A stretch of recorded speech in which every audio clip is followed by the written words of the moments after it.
नमस्कार दोस्तों। आज है हमारा डे 17 ऑफ आंसर राइटिंग और आज हम लोग ज्योग्राफी GS1 के एक क्वेश्चन को डिस्कस करेंगे जो कि UPSC PYQ का पार्ट है। और इसका PDF आपको नीचे दिए गए डिस्क्रिप्शन बॉक्स में टेलीग्राम चैनल का लिंक है, वहाँ से मिल जाएगा। तो let's start the discussion. Let's see the questions. देखिए आज का क्वेश्चंस ना मैंग्रोव्स से रिलेटेड है, काफ़ी इंपॉर्टेंट टॉपिक है जो कई बार पूछा गया है।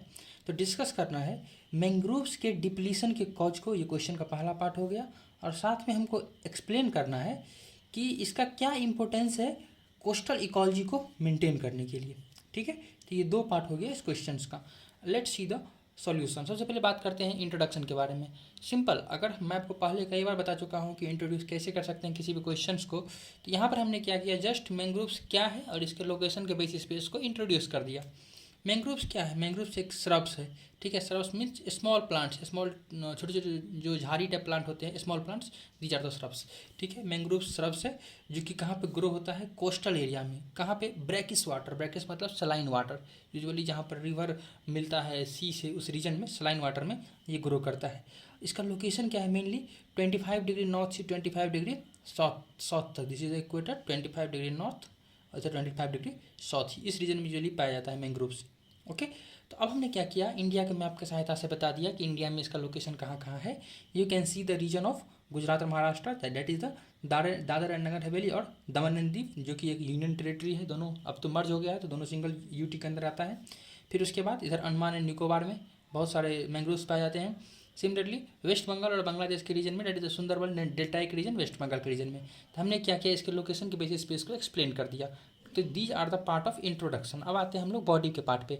देखिए आज की डिस्कशन में क्या है ना कि बॉडी में हम लोग पैराग्राफ नहीं लिखेंगे, जो कि मैं यूजुअली हमेशा अवॉइड ही करता हूँ पैराग्राफ लिखना। हम लोग फ्लो चार्ट के माध्यम से, डायग्राम के माध्यम से देखेंगे। ठीक है, तो मैंने बताया कि रिसेंट डिकेड्स में मैंग्रोव्स मैंग्रोव्स के अमाउंट में सिग्निफिकेंट डिप्लीशन देखने को मिला है थ्रू आउट द ग्लोब। क्यों? ड्यू टू, अब देखिए हमने यहाँ पर क्या किया, एक बेहतरीन डायग्राम के माध्यम से चीज़ों को बता दिया। कॉज ऑफ डिप्लीशन, पहला डिफॉरेस्टेशन हो रहा है। क्यों? क्योंकि एक्चुअली क्या है कि ह्यूमन पॉपुलेशन बढ़ रहा है, ह्यूमन का नीड बढ़ रहा है एग्रीकल्चर के लिए, ह्यूमन सेटलमेंट के लिए, इंफ्रास्ट्रक्चर डेवलपमेंट करने के लिए। साथ ही ना मैंग्रोव का स्मेल बहुत ही पुअर होता है। ठीक है, तो पुअर ऑर्गेनिक, उसका जो स्मेल होता है बहुत पुअर हुआ, तो इसलिए भी लोग उसको रिमूव कर देते हैं। एग्जाम्पल सुंदरबन दे सकते हैं, वेस्ट बंगाल का रीजन दे सकते हैं। तो ये सब हो गया deforestation. Then dams and irrigation. देखिए एक होता है अप, जैसे मान लीजिए कोई भी रिवर है, ठीक है, ये रिवर यहाँ आके समुद्र में मिल जा रहा है, ठीक है, तो और यहाँ पर मैंग्रोव्स बहुत सारे पाए जा रहे हैं। तो इसके अप स्ट्रीम मीन्स उसके पहले, ठीक है, अप स्ट्रीम में डैम्स का कंस्ट्रक्शन करना या फिर इरिगेशन फैसिलिटी के लिए वाटर को डाइवर्ट कर देना किसी फील्ड की तरफ। इससे क्या होगा, यहाँ पर लेस अमाउंट में वाटर पहुँचेगा, है ना, reduce water reaches to the mangroves. जब पानी यहाँ कम पहुँचेगा तो ऑटोमेटिकली जो मैंग्रोव इकोसिस्टम है वो डिस्टर्ब होने लगेगा।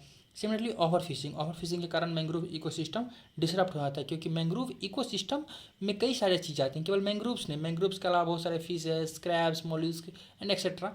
ठीक है, तो ओवर फिशिंग के कारण मैंग्रोव इकोसिस्टम डिस्टर्ब हो रहा है। देन कोरल रीफ डिस्ट्रक्शन, हम पहले भी एक आंसर राइटिंग में डिस्कस कर चुके हैं कि कोरल रीफ का क्या सिग्निफिकेंस है। तो कोरल रीफ यूजुअली कैल्शियम से बना हुआ रीफ होता है, जो कि मैंग्रोव्स को प्रोटेक्ट करता है स्ट्रॉन्ग सी वेव्स से। ठीक है, तो अगर कोरल रीफ समाप्त हो जाएगा तो मैंग्रोव को प्रोटेक्शन नहीं मिलेगा सी वेव से, तो क्या हो जाएगा, लेट सपोज ये कोस्टल रीजन है, यहाँ पर बहुत सारा मैंग्रोव्स है, यहाँ पर कोरल रीफ था, ये नहीं रहा। अब क्या हुआ, यहाँ से कोरल रीफ डिस्ट्रॉय हो गया, तो क्या हुआ, यहाँ पे सी वेव हिट कर रहा है मैंग्रोव्स को, तो मैंग्रोव को डैमेज कर रहा है। ठीक है, इससे कारण मैंग्रोव्स का अमाउंट कम हो रहा है। उसके अलावा पॉल्यूशंस, जैसे पेस्टिसाइड्स, केमिकल्स, ऑयल स्पिल्स। ठीक है, तो ये सारे क्या कर रहे हैं, ऑयल स्पिल्स काफ़ी सिग्निफिकेंट है, ध्यान रखिएगा, जो कि क्या कर रहा है, मैंग्रोव इकोसिस्टम को डिस्ट्रॉय कर रहा है। सिमिलरली क्लाइमेट चेंज, ये क्लाइमेट चेंज के कारण क्या हो रहा है, ग्लोबल टेम्परेचर बढ़ रहा है, ग्लोबल वार्मिंग हो रहा है, आइस मेल्ट कर रहा है, पोलर रीजन्स का सी लेवल राइज कर रहा है, मैंग्रोव्स डूबते जा रहे हैं। ठीक है, तो ये सब कुछ कुछ कॉजेज हो गए जिसके कारण मैंग्रोव्स का डिप्लीशन देखने को मिल रहा है। अब आइए बात करते हैं कि सिग्निफिकेंस क्या है मैंग्रोव्स का। देखिए its destruction is a major concern, है ना। क्यों भाई? क्योंकि इसका इट हैज़ फॉलोइंग सिग्निफिकेंस। तो देखिए हम क्या कर रहे हैं ना कि पहले वाले पैराग्राफ को नेक्स्ट पैराग्राफ से, देखिए हम पैराग्राफ लिख नहीं रहे हैं, लेकिन पहले वाले कंटेंट को नेक्स्ट कंटेंट से ऐड करते हुए आगे चल रहे हैं। तो let's see the significance of the mangroves. ठीक है, जिसके कारण इसका डिस्ट्रक्शन बहुत ही दुख की बात है और थ्रू आउट द ग्लोब।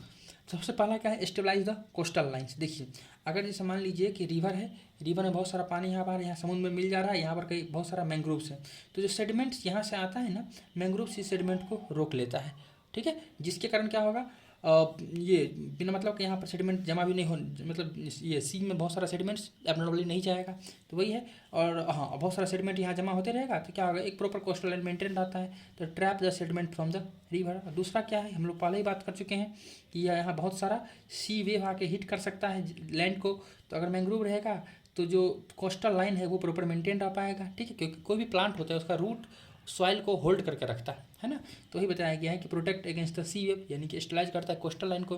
दूसरा कार्बन सिक्वेस्ट्रेशन, देखिए मैंग्रोव क्या है, आपको पता होगा जितना भी ग्रीन प्लांट्स है, ठीक है, वो क्या करते हैं, CO2 को एब्जॉर्ब कर लेते हैं, है ना, तो सिमिलरली मैंग्रोव भी क्या करता है, CO2 को एब्जॉर्ब करता है। और बताया गया है कि पर हेक्टेयर ट्रॉपिकल फॉरेस्ट, जो ट्रॉपिकल रेन फॉरेस्ट है, वो पर हेक्टेयर जितना CO2 एब्जॉर्ब करता है, मैंग्रोव उसके रिगार्डिंग 5 टाइम्स ज़्यादा CO2 एब्जॉर्ब कर लेता है। You can think carbon sequestration में कितना इंपॉर्टेंट रोल है मैंग्रोव का, very important.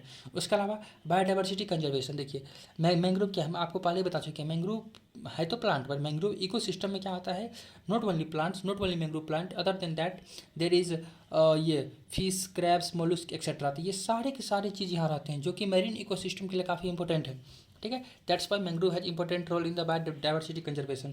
Then next one is economic significance, देखिए जैसे हम फिशरीज हो गया है ना, तो फिशरीज होगा तो वहाँ पे क्या होगा, देखिए एक्चुअली हम आपको बता चुके हैं कि बहुत सारे फिशेस क्रैब्स है, दैट्स वेरी इंपॉर्टेंट, तो इस लोग इसका यूज़ करेंगे। अलॉन्ग विद दैट जो भी वहाँ का रूरल कम्युनिटी है, लोकल रूरल कम्युनिटी, ठीक है, तो उसके लिए एक सोर्स ऑफ लाइवलीहुड होता है, क्यों, क्योंकि जो मैंग्रोव फॉरेस्ट होते हैं वो टिम्बर और नॉन टिम्बर दोनों प्रोवाइड करता है, along with that seafood, जिसके साथ ये लोग अपना जीवन यापन करते हैं। These are the economic significance.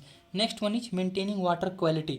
अब देखिए जो इसका डेंस रूट होता है मैंग्रोव का, वो एज ए वाटर फिल्टर के तौर पे काम करता है, जो कि एक तो ट्रैप को सेडिमेंट कर लेता है, along with that heavy metals को सेडिमेंट कर लेता है, और बहुत सारे पॉल्यूटेंट्स को भी वो खींच लेता है अपने पास, ठीक है। तो इस तरह से क्या करता है, वाटर क्वालिटी, जो मतलब अच्छा पानी समुद्र में जाए, बुरा चीज़ इधरे रह जाए, ठीक है, तो ये इसका सिग्निफिकेंस हो गया। तो हमने बॉडी वाले पार्ट को इस तरह से डिस्कस किया। अब आइए इसको कंक्लूड करते हैं, ठीक है, कुछ पॉजिटिव नोट के साथ हमेशा हम लोग कंक्लूड करेंगे। देखिए मैंग्रोव्स क्या है, इकोनॉमिकली, इकोलॉजिकली और culturally, you can underline the 3 keywords, ठीक है, तीनों तरह से सिग्निफिकेंट है फॉर ह्यूमन काइंड या फिर फॉर होल ग्लोब लिख सकते हैं, लेकिन अब ये थ्रेटेंड है, ठीक है, but now they are the threatened one, इसलिए conservation, sustainable management practices and restoration, ठीक है, ये कीवर्ड्स तीनों इंपॉर्टेंट है। तो ये हमने बता दिया क्या करना चाहिए, इसको कंजर्व करना चाहिए, है ना, सस्टेनेबल डेवलपमेंट की, सस्टेनेबल मैनेजमेंट के अकॉर्डिंग चलना चाहिए, और साथ में क्या होना चाहिए, जो चीज़ डिस्ट्रॉय हो चुका है हम कोशिश करेंगे कि वो फिर से रिस्टोर हो जाए, ताकि इसका लॉन्ग टर्म रिजिलियंस बना रहे और जो भी इसका बेनिफिट है ह्यूमन काइंड को वो मिलते रहे। तो ये रहा हमारा आज का डिस्कशन, कैसा लगा आप कमेंट बॉक्स में बता सकते हैं, and thank you very much for the discussion.